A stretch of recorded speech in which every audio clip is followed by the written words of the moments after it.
It, The Terror from Beyond Space, is an independently made 1958 American science fiction horror film produced by Robert Kent and directed by Edward L. Kahn.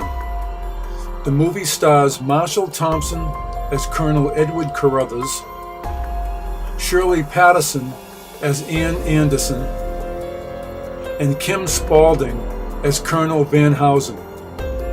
The film was distributed by United Artists as a double feature with Curse of the Faceless Man. The story involves Earth's second mission to Mars to discover the fate of the first. They find a sole survivor of that mission and bring him back. The survivor, the expedition's former commander, claims that his crew were killed by a hostile Martian life form. No one believes him until the creature, now a stowaway, begins hunting the rescue ship's crew as they return to Earth. In 1973, a nuclear-powered spaceship blasts off from Mars for Earth, bringing with it the sole survivor of the first mission, Colonel Edward Carruthers, played by Marshall Thompson. He is suspected of having murdered the other 9 members of his crew for their food and water rations, on the premise that he had no way of knowing it or when an Earth rescue mission would ever arrive. Carruthers denies this allegation, attributing his crew's deaths to a hostile humanoid life form on the Red Planet.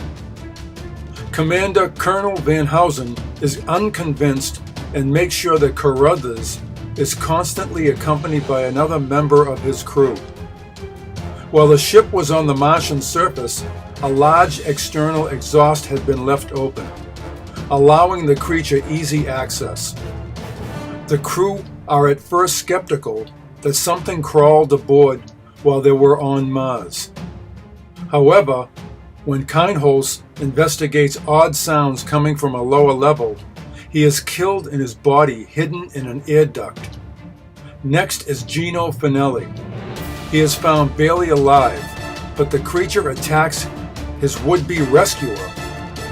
Bullets have no effect, forcing the crewmen to leave Gino behind, much of the distress of his brother Bob. An autopsy of Kleinholz's body reveals that it has been sucked dry of all fluids. The crew use hand grenades and gas grenades, but the creature proves immune to both. They next try electrocution, with no effect. When it is tricked into going into the spaceship's atomic reactor room, they shut the heavily shielded door and expose the creature directly to the ship's nuclear pile. It easily crashes through the door and escapes. The creature is so strong that it can tear through the metal hatches separating each of the ship's levels. The survivors, except for an injured crewman, who is trapped below in a spot inaccessible to the creature, retreat to the control room on the topmost deck. When Carruthers notices the ship's higher than normal oxygen consumption rate, he surmises that this is due to the creature's larger lung capacity, needed for the thin Martian atmosphere. In a last desperate move, everyone puts on their spacesuits, and Carruthers opens the command deck's hull airlock directly to the vacuum of space. A violent decompression follows, and the plan works. It suffocates and finally expires, stuck partway through the final hatch. A press conference is later held on Earth, revealing the details of what happened aboard the rescue ship. The project director emphasizes that Earth may now be forced to bypass the Red Planet because another word from Mars is death. The film's premise has been cited as an inspiration for screenwriter Dan O'Bannon's screenplay for Ridley Scott's 1979 film Alien.